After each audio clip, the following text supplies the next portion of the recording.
darajay Cheikh Abdoul Aziz mi nu doyloo.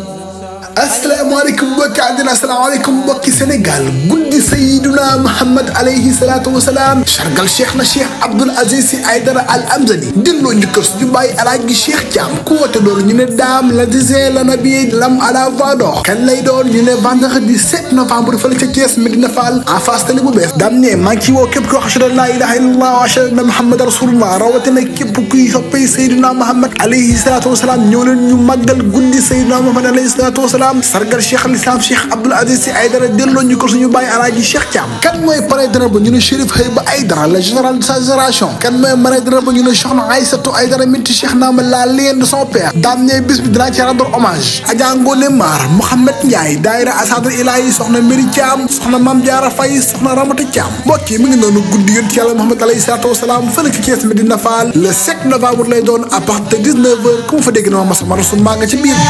Abdoul Aziz mi nu doyloo.